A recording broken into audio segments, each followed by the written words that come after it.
Today's word is stupendous. You need some encouragement. We really love listening to you guys. You need some inspiration. Love your podcast. Wonderfully inspiring as I think about my marriage. The Stupendous Marriage Encouragement. You're listening to the Stupendous Marriage Show. Welcome to the Stupendous Marriage Show. I am Stu Gray. Hey, I'm Lisa Gray. Coming up on the show today, where's the line in helping your spouse? We'll be talking a little bit about that with an email we got. We'd love to get an email from you on air at stupendousmarriage.com. If you've got a question about marriage, send it our way and we can discuss it on the show here. So how you doing, honey? How's things? How's life? I'm kind of allergified. Is that a word? It should be. What? My allergies, like I have an elephant sitting on my head right now. And so I'm like, oh my goodness. And I don't know what it is. Is it this time of year normally that we have allergies like this? I don't know. I guess I have memory loss when it comes to allergies and time of the year. I guess it always happens around the fall, but I always forget and think something horrible is happening to me and I'm sick and whatever. But I think we do have allergies around this time of the year usually. Do we? It just feels early to me. And so when I woke up and the elephant was on my face, I was like, what's happening?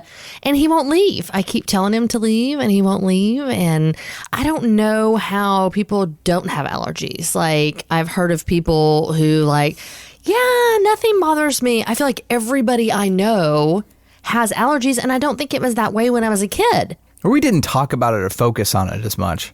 You know, I think we become a real health-centered culture where everybody's talking about health things and what is this problem and how well can we eat and this thing is killing us and this thing is doing bad and how do we exercise all the time. I don't know. I just think we become a culture that's very interested in how our health is doing. And I don't know if we were when we were kids, or at least my family didn't run in those circles. Yeah, no, we didn't either. I mean, it never crossed our mind. Of course, I did have a doctor tell me a while back. She said the chicken, because I was telling her, she was asking me questions about how I ate when I was a kid and that kind of stuff. And I said, I live with a single dad, like especially when I was a kid, and we ate chicken almost every night because it was cheap. And so she said, yeah, but the chicken back then is not the chicken now. Like the quality of chicken now is not the same as it was back then. It was much better back then. So you could eat it every night of the week and it not affect you. I was like, oh man, that sucks. You know, just to think about how different it is in this season, in this generation, like our kids, how it will be for them than it was for us when we were kids. And speaking of not good chicken, apparently KFC is testing out meatless chicken in one of their stores in Georgia. I just read that. Yeah, they're going to try some sort of meatless chicken. They're just wanting to get in the race with Chick-fil-A and Popeyes chicken. Now, have we figured out if we have a Popeyes in our area?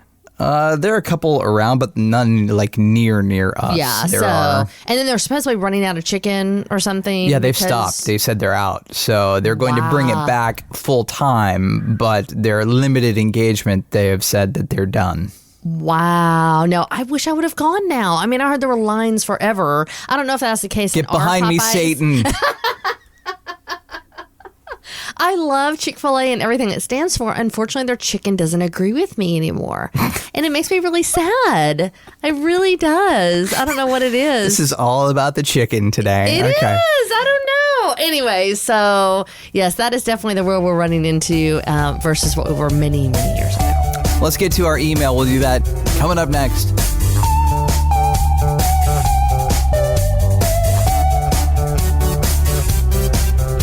All right, here's our email for today. Hey guys, I really don't know where else to go. I wanted to ask this question. My husband is completing his master's degree. We got married young, and I have been doing homework for him for years. I try not to, but he pouts, and I end up doing a large bit of it. We were on vacation with our family, and then they volunteered to watch our son while we went to a hotel for the night. We get to the hotel, and he expects me to spend the night writing a paper for him. What? I was so hurt and very mad, and we've only had sex a couple times in the last year, and I feel like a bad person if I complain. What do I do? Well, as you heard from my response, I couldn't let you even finish the email because I'm like, what? Like, he expected her to do a paper on their, like, night away. Yeah, no. It's an unfortunate place because I have a feeling that previous decisions that she's made has got her into this place. You know, she said yes, yes, yes, yes over time to his question of needing her help with stuff. And now it kind of sounds like there's some codependency going on there. He is assuming that she's just going to take care of stuff and probably feeling pretty insecure that he can do it himself. And I don't know how you stop that other than just saying no, which is going to be difficult. It's going to cause a difficult season.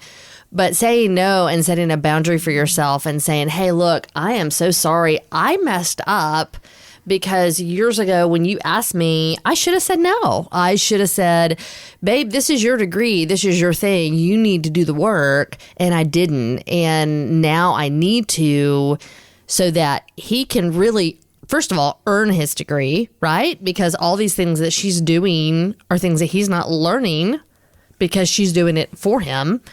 And then also so he can maybe get his confidence back and security back and knowing that he can do it.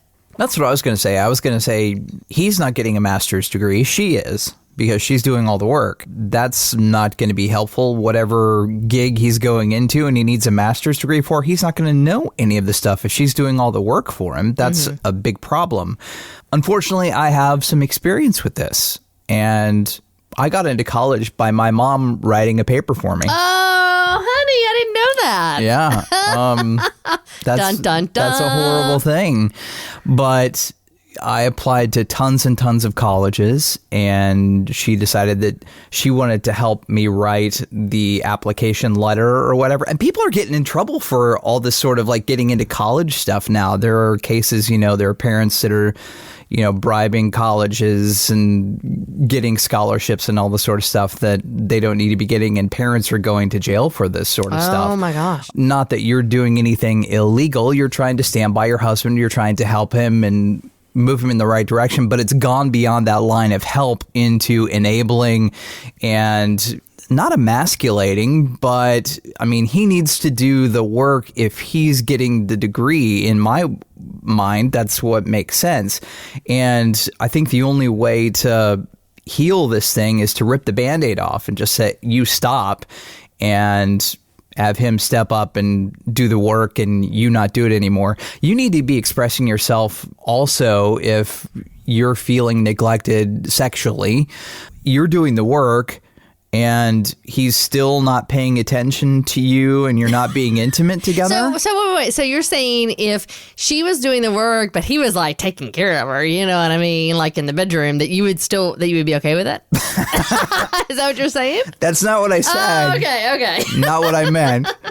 I was thinking on the other side of it, he's having her do the work and he's not having sex with her. What's going on? Mm-hmm. I don't understand what that deal is. So that's a little bit weird to me. Yeah. Well, and I have a feeling that there's more going on. Unfortunately for her, I have a feeling there's more going on than what she may realize.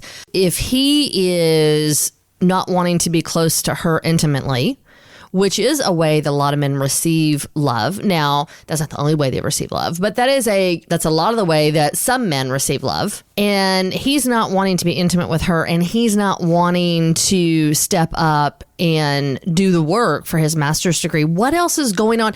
And I don't mean like him having an affair necessarily. I just mean like in his mind, what's happening?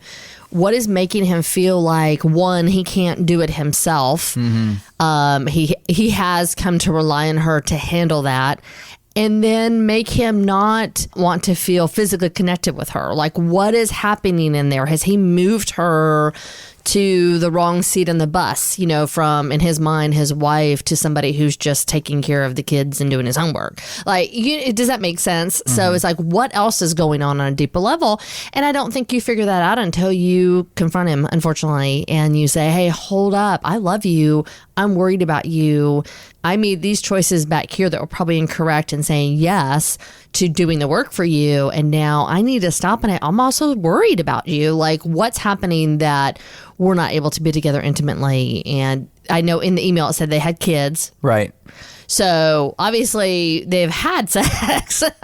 So they have kids, and that it may be he's working full time and trying to do the masters. Like we don't know the whole story, sure.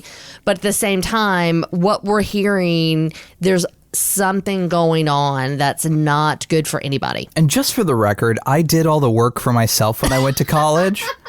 I just wanted to say that out loud. I know you did because you're really smart. So, but I went to school for theater, though. My classes were easy. Oh, you still have to take the core stuff. I mean, you are so much smarter than me. So, when it comes to book smarts, you got it going on, babe. So I know you got the street cred, though. You got the street smarts. I do have the street smarts. I'm okay to admit that. Honestly, I'm thankful for that. I oftentimes think about, man, if I could have been super intelligent, would I have swapped it for my street smarts? But no, I'm good. So. Something new on the show today. We're going to try out the Stupendous Question. So the Stupendous Question is where you get to participate in the show. We usually answer questions, but we're going to ask you a question. Our heart really is for this show to be a community, and we want to hear your thoughts on some of the questions we're going to ask as the Stupendous Marriage Question. And as a community, maybe you'll inspire another couple with your answer to a question. So we would love to hear from you at 1-615-592-1060. It's 1-615-592-1060. You can answer this question. What was the worst or most memorable date you ever went on with your spouse? Ooh, that's a good one. I can't wait to hear. I have to think about that. We get to answer too, right? Like, can we answer? Yeah, absolutely. Awesome. So over the next couple weeks, send in your response, 1-615-592-1060, and we'll share some on the show. We'll share ours as well. And we'll come up with another Stupendous Question in an upcoming show. We'll talk to you next time. See ya.